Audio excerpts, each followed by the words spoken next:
Imagine you've never seen the ocean. You're a farmer from a place where the biggest body of water is a frozen pond.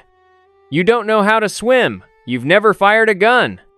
And now you're standing inside a steel tomb called a battleship, sailing 18,000 miles to fight the most lethal navy on planet Earth. This isn't courage.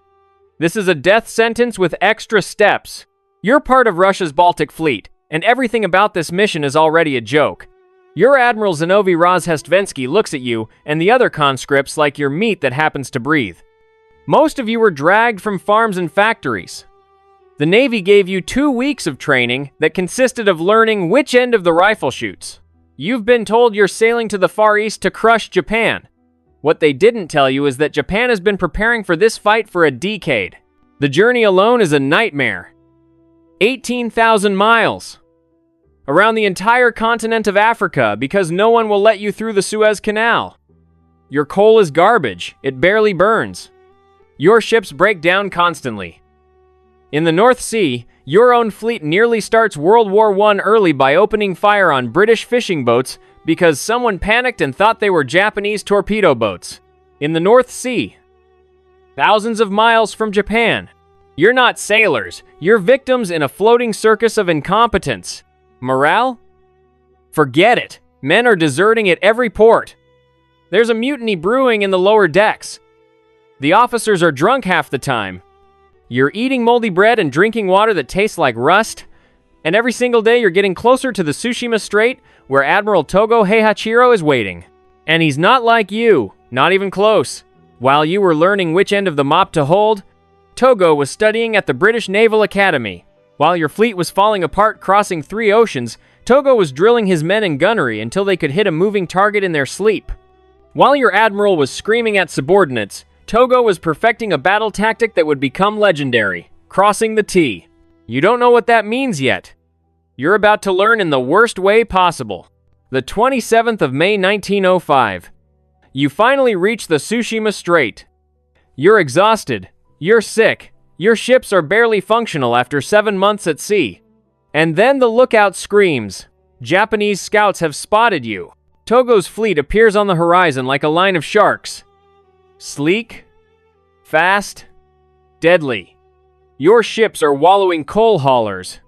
Theirs are cutting through the water at 16 knots.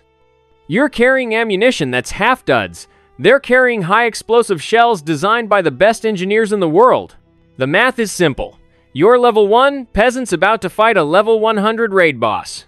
Togo does something insane. Something so arrogant it should be suicide. He turns his entire fleet in front of yours, exposing his broadside for 8 agonizing minutes. It's called crossing the T. If you were competent, you'd blow him out of the water during that turn. But you're not competent. Your gunners are firing wildly. Shells splash harmlessly into the ocean. A few hit, but they bounce off Japanese armor like pebbles. And then Togo completes his turn. Now his entire fleet is perpendicular to yours.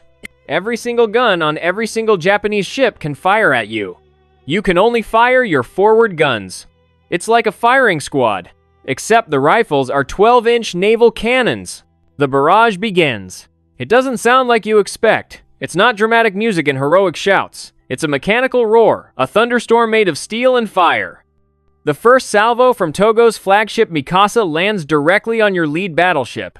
The explosion is so bright it burns your retinas even from a mile away. The ship, the Knyaz Suvorov Rozhestvensky's own flagship, disappears into a column of black smoke and orange flame. You're below decks, and the world is shaking apart. Rivets are popping. Steam pipes are bursting. Men are screaming, but you can't hear them over the roar. A shell punches through the hull 3 compartments down. The concussion wave hits you like a truck. Your ears are bleeding. Your nose is bleeding. You taste copper and smoke. The Japanese aren't just shooting, they're surgical. Their shells are landing with nightmare accuracy. They're not trying to sink you slowly. They're trying to obliterate you. High explosive rounds are turning steel into shrapnel.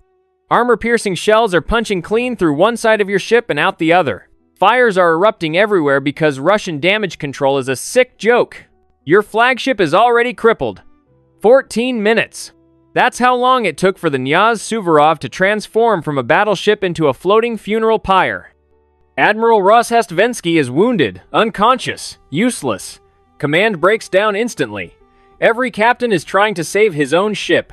There's no plan, there's no coordination, there's just chaos and fire and the mechanical precision of Togo's fleet systematically destroying you. One by one, your battleships die.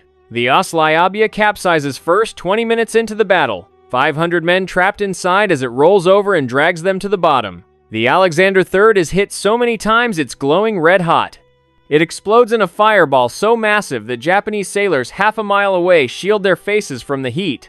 The Borodino takes a shell directly into its magazine. The entire ship disintegrates. 1 second it's there. The next, it's gone, replaced by a mushroom cloud of smoke and steel fragments raining into the ocean. You're not fighting anymore. You're just trying to survive the next 60 seconds. Water is flooding into the lower decks. The ship is listing. Men are abandoning their posts, clawing over each other to reach the upper decks. Some jump into the ocean. Most can't swim. They drown in their own uniforms, weighed down by boots and terror. The Japanese don't stop. They're not cruel, they're efficient. Togo's destroyers swarm like wolves. Torpedoes slice through the water. Each hit sounds like the ocean itself is cracking open. Your cruisers try to run. They don't make it. Japanese gunnery is so accurate that shells are landing within feet of their targets. At range. In combat. While both fleets are moving, it's not a battle, it's a demonstration. A masterclass in naval warfare delivered on the corpses of men who never stood a chance. By nightfall, it's over. 20 Russian ships are sinking or sunk. 4,000 men are dead. Another 6,000 are prisoners. The Japanese, they lost 3 torpedo boats. 3. Not a single capital ship. Togo's casualties are so light that international observers think the reports are propaganda. They're not. You survive. Somehow. You're pulled from the water by a Japanese destroyer. You're shivering, burned, half drowned. A Japanese sailor throws a blanket over your shoulders. He doesn't gloat. He doesn't mock you. He just looks at you with something close to pity, because he knows what you know now. You were never supposed to win. You were sent 18,000 miles to die so that Tsar Nicholas II could pretend Russia was still a great power.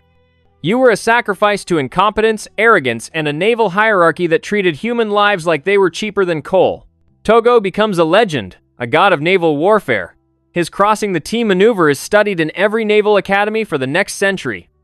Statues are built. Songs are written. Japan announces itself as a world power by drowning a European fleet in 90 minutes. And you're a footnote, a nameless farmer turned sailor who survived the most lopsided naval battle in modern history. You'll go home if they let you to a country on the brink of revolution.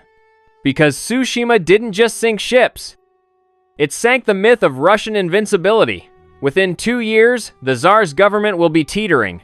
Within 12, it'll be gone. But right now, in this moment, floating in the cold Pacific waters surrounded by burning wreckage and screaming men, you understand something profound. Some fights aren't about courage. Some fights are about what happens when level 1 peasants are thrown at a level 100 boss, and the game isn't fair, and the developers don't care. The ocean doesn't remember your name. History barely remembers you existed. But the lesson of Tsushima echoes forever. Competence is the cruelest god, and it always collects its due.